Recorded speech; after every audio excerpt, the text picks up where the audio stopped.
Welcome back to the Jimmy Mathis Show. We are now joined by Roger Stone for the Stone Zone, former Donald Trump advisor and author of more books than I have read. Good morning, Mr. Stone. How you doing?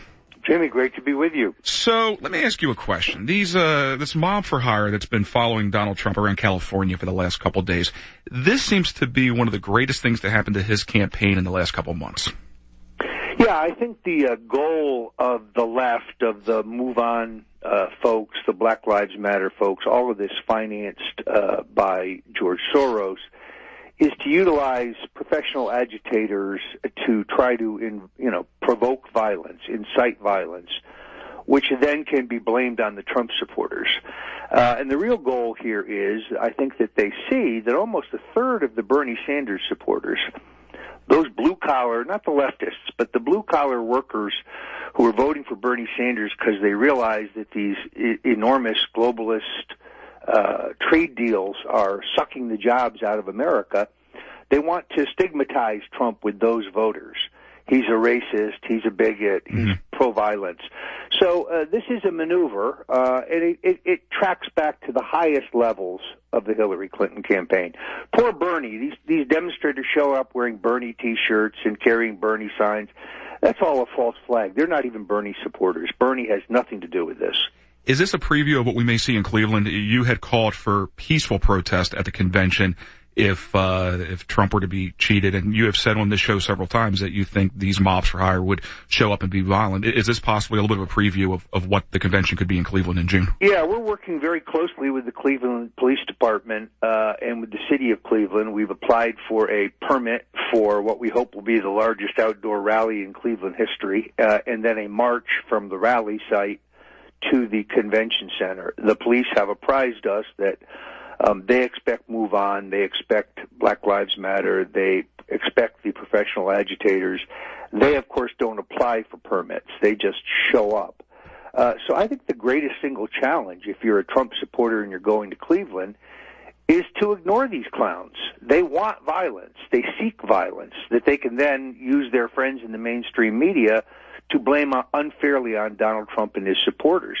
You're going to have to, turn the other cheek and just ignore these clowns.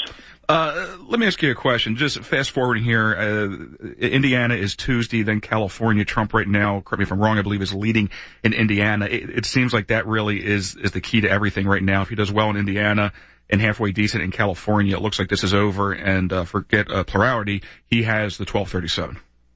I think that's the case, although you still see, even over the weekend, the Republican establishment nibbling votes away from him in Arizona. Even if he wins Indiana, going away, of 27 delegate votes, the state party machine is prepared to give him one. Right. So, unfortunately for us, many people think there's a correlation between how the voters decide and how they vote and how delegates are allotted. And unfortunately, in a number of states, that's not the case. Very sadly, our votes don't matter in a number of these places. Now, I've talked extensively about the big steal, but to make it clear, I think the big steal takes place after Donald Trump gets 1,237 commitments. In other words, look for some kind of razzle-dazzle in the Rules Committee from the Cruz people. I'll be a little more specific about that next week.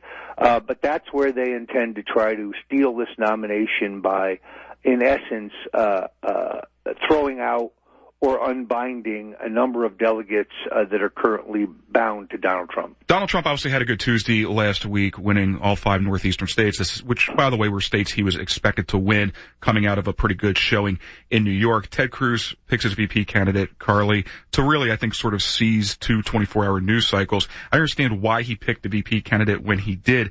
Carly, obviously not real popular in California. I guess it helps with the women vote at some level, but were you surprised that Carly Fiorina was his VP pick? Well, look, I always think it's better in politics to do something than do nothing. Mm-hmm. Ted's at the end of the rope. I mean, they've done the hard count. He's not even close to 1,000 votes. He's back around 500 and change. There is no way to get from here to there, so this was an effort to shake things up, maybe toss the cards back up to the air and hope they come down differently. On the other hand, Carly Fiorina, let me put this another way, layoffs plus outsourcing plus golden parachute means she's Mitt Romney in heels. I mean, somebody who is getting millions of dollars for herself while laying off people and outsourcing their jobs is not electable in the United States of America. We're talking to Roger Stone, former Donald Trump top advisor. Mr. Stone, let me ask you a question. I thought, who knows what this agreement was between John Kasich and Ted Cruz? It's very difficult right now, or mathematically impossible at this point, I guess, for Ted Cruz to get to the 1237. Why not come out and go, listen, our game plan moving forward right now is if we can't get to the 1237, we're going to make sure that Donald Trump also can't take this thing to the convention, and we'll fight it out in Cleveland. Why not just come out and say that versus watching Kasich stumble over himself on the Today Show with Matt Lauer? Well, look, he's entirely and completely out of money. John Kasich is hanging into this race for the purposes of blocking Donald Trump on an early ballot, but with an expectation that maybe he can land a vice presidential nomination. Now, I know Kasich has said repeatedly he won't take the vice presidency from Trump, but in politics, as you know, Jimmy, no always means yes. Sure. So every time he says he's not running, I assume that means he wants it. Right. And I mean, obviously Trump, doesn't need to be throwing Hail Marys at this point, so I wouldn't imagine that we're going to see any legitimate VP picks from Trump until you get past the convention, correct? Yeah, I think that's right. And I think his final list is going to include, not only some experienced government leaders, but it's also, I suspect, going to include, maybe some very prominent military members, either current or retired, but somebody with real depth in foreign policy and somebody who shares the non-neocon peace through strength rubric that he laid out in a very thoughtful foreign policy speech. That was not a neocon speech. That was not a Bushite speech. That was pure Reaganism with a touch of anti-interventionism.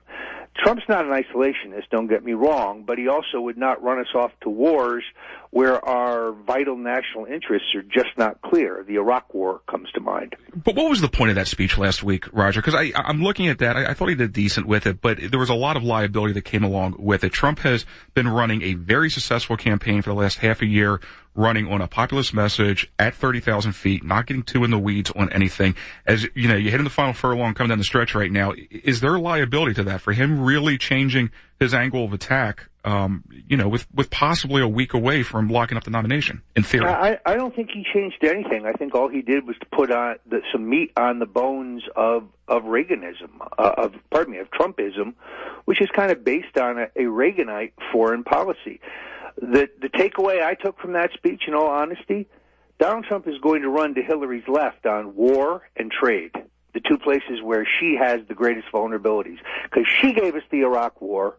She was a cheerleader for it, just like her husband, and she gave us these disastrous trade deals like NAFTA. So here's how it doesn't work in politics. You can't get to the election year and then reverse yourself on every major position you've ever taken. So now Hillary suddenly, she's against three strikes, you're out. Sorry, Hillary, it doesn't work that way. You and your husband are responsible for all the young black men who are incarcerated in this country under your crime bill. You don't get to change your position at the last minute on everything that you've done wrong. Well, let me ask you on Hillary Clinton. Is she definitely the Democratic nominee? I mean, who knows what happens with the FBI? She still has, the Benghazi, the email thing over her. Is there a possibility that she's not the Democratic nominee when this is all said and done? Well, it's certainly possible. I don't think she's going to be defeated in the electoral process. Sure. The question is whether the criminal justice process somehow blows her out of this nomination. I still continue to believe that if the FBI director, who I think is a straight law enforcement by the book guy, recommends her indictment, and by the way, it's a slam dunk case, overwhelming evidence, no criminal intent required. If you prosecuted Petraeus, you must prosecute her. So let's say he recommends her prosecution. What will then happen, and I've said this before, Barack Obama will give her a full, free, and unconditional pardon like that. So but now you're the assuming FBI director doesn't resign. But you're assuming that the Department of Justice moves forward on prosecuting it. No, the pardon comes first. Okay. Pardon can come immediately.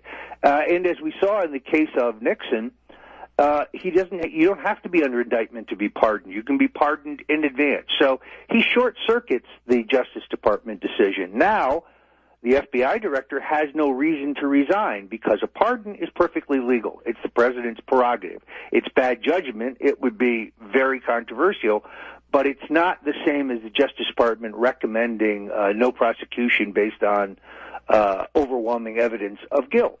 Now, would that be a heavy burden to carry into the election? Yes, but Obama and Hillary Clinton and the mainstream media will begin immediately spinning her violations as technical. Oh, those were technical. Obama already began this 2 weeks ago. You saw the interview in which he said she's broken no laws. How would he know that? The FBI report isn't even finished yet. So he's laying the groundwork for this. Well, and that's what we've seen. I think we now know where the president stands on this. Like you said, being very proactive on, on getting ahead of the FBI on whatever direction they may go. But what he doesn't need is the FBI director to resign in protest with maybe 20 or 30 agents resigning with him. Now they have an uncontrollable firestorm they can't control. So that's why I still think they will go with the pardon option. All right. Roger Stone, always a pleasure, author of The Clintons' War on Women and also your new book, Jeb and the Bush Crime Family. Always a pleasure. The Stone Zone every Sunday, 9 a.m. here on the Jimmy Mathis Show. Thank you very much, Mr. Stone. Appreciate it. Great to be here as always. Thank you, sir. Quick break, 9:18. You're listening to the Jimmy Mathis Show. I'll be right back.